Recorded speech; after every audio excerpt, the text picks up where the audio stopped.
நாம் இன்றைக்கி வந்து இட்லிக்கு ஒரு சூப்பரான சைட் டிஷ் தாங்க பண்ண போகிறோம்.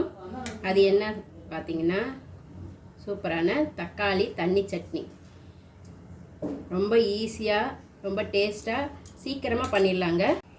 இந்த மாதிரி டேஸ்டியான தக்காளி தண்ணி சட்னி எப்படி செய்கிறதுன்னு பார்க்கலாம். வாங்க வீடியோக்குள்ளே போகலாம்.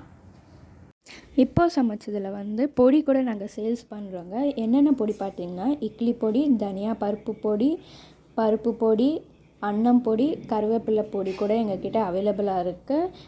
வேணுன்றவங்க கீழே தெரிகிற வாட்ஸ்அப் நம்பருக்கு மெசேஜ் பண்ணி நீங்கள் ஆர்டரை ப்ளேஸ் பண்ணிக்கோங்க. இன்ஸ்டா ஐடியும் கீழே டிஸ்கிரிப்ஷனில் கொடுத்துருக்கேன், அந்த பேஜை பார்த்தும் ஃபாலோ பண்ணிக்கோங்க. ஸ்டவ்வில் வந்து ஒரு குக்கர் வச்சுருக்கேங்க. அதில் வந்து சின்ன வெங்காயம் நீட்டாக கட் பண்ணியிருக்கேன், அதை போட்டுக்கிறேன். ஒரு 4 தக்காளி இந்த மாதிரி நீட்டாக கட் பண்ணியிருக்கேன், அதையும் போட்டுக்கிறேன்.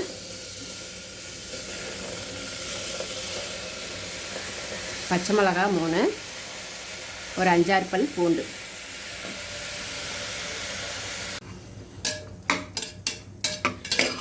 இதை கொஞ்சமாக வதக்கி விட்டுக்கலாங்க.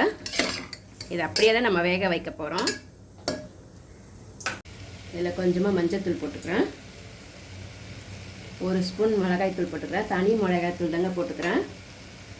இதுலேயே வந்து காஷ்மீரி சில்லி கலருக்காக நான் போட்டுக்கிறேங்க. இதை வந்து நம்ம நல்லா வதக்கி விட்டுக்கலாங்க. காஷ்மீரி சில்லி நான் கலருக்காக தான் போட்டுக்கிட்டேன். உங்களுக்கு வேண்டான்னா நீங்கள் போட வேண்டாம். நம்ம காரத்துக்கு தகுந்த மாதிரி மிளகாய்த்தூள் இதெல்லாம் போட்டுக்கிட்டு இப்போது இதில் நம்ம தண்ணி ஊற்றிக்கலாங்க. நான் வந்து ஒரு 1.5 டம்ளர் தண்ணி இருக்கிற அளவுக்கு ஊற்றிக்கிறேன். இதை அப்படியே நம்ம மூடி வச்சுட்டு 2 விசில் வரட்டுங்க.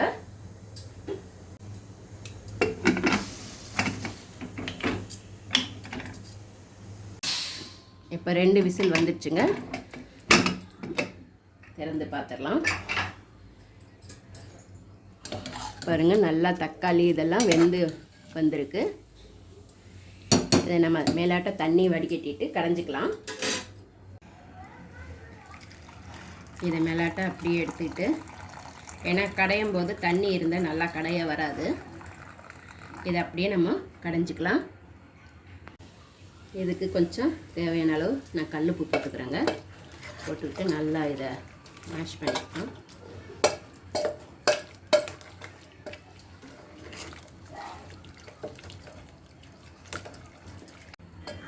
பாருங்கள், இந்த அளவுக்கு நம்ம தக்காளி எல்லாம் நல்லா கடைஞ்சாச்சு. தாளித்து ஊற்றிக்கலாம். இதுக்கு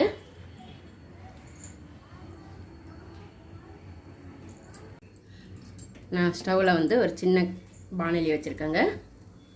அதில் கொஞ்சமாக எண்ணெய் ஊற்றிக்கிறேன். கொஞ்சம் கடுகு போட்டுக்கிறேன். கடுகு நல்லா பொரிஞ்சதும்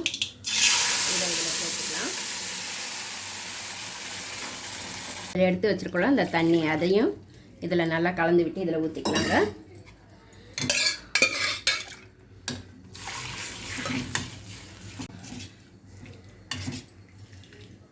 அவ்வளோதான், நம்மளுக்கு நல்லா கொதி வரட்டுங்க. இதில் வந்து நான் ஒரு 2 ஸ்பூன் இருக்கிற மாதிரி இட்லி மாவு ஊற்றிக்கிறேங்க. அதை ஊற்றிட்டு கொஞ்சம் தண்ணி ஊற்றி நல்லா கலந்து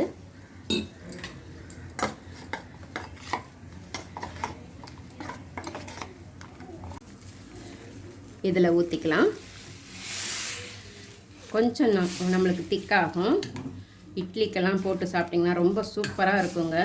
இட்லிக்கு சைட் டிஷ். இதில் கொஞ்சமாக பெருங்காயத்தூள் போட்டு கலந்து விட்டுக்கலாங்க. நல்லா கொதிக்குது. அதில் வந்து ஒரு சிட்டிகை வெல்லம் போட்டுக்கிறாங்க. உங்களுக்கு வேணும்னா போட்டுக்கோங்க, இல்லைன்னா விட்டுடலாம். நல்லா டேஸ்ட்டாக இருக்கும் உங்களுக்கு. நம்மளுக்கு தக்காளி தண்ணி சட்னி ரெடி ஆயிடுச்சு. அவ்வளோதான், நல்லா கொதிக்க விட்டு ஸ்டவ் ஆஃப் பண்ணிக்கலாம். இதிலே வந்து கொத்தமல்லி போட்டு இறக்கிக்கலாங்க. நம்ம உப்பு காரம் எல்லாமே பார்த்துட்டு நம்ம ஸ்டவ் ஆஃப் பண்ணிக்கலாங்க. சூப்பரான தண்ணி சட்னி. கண்டிப்பாக நீங்களும் ட்ரை பண்ணி பாருங்கள். அவ்வளோதாங்க, நம்மளுக்கு ஸ்டவ் ஆஃப் பண்ணிடலாம். எப்படி இருக்குன்னு டேஸ்ட்டு பார்க்கலாம்.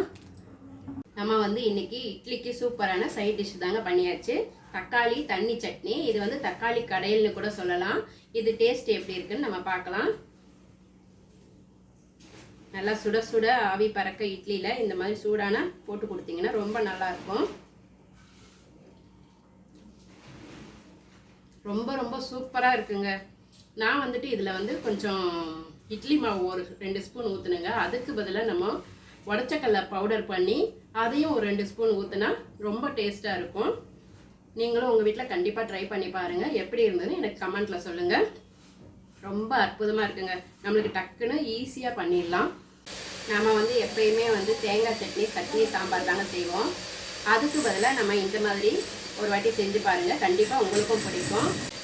இது வந்து இட்லி தோசை சாதத்துக்கு கூட ரொம்ப நல்லா இருக்குங்க. கண்டிப்பாக நீங்களும் ஒரு முறை ட்ரை பண்ணி பார்த்துட்டு எப்படி இருந்ததுன்னு எனக்கு சொல்லுங்கள். அடுத்த வீடியோவில் வேறு ஒரு டிஷ்ஷோட சந்திக்கிறேன். நன்றி, வணக்கம்.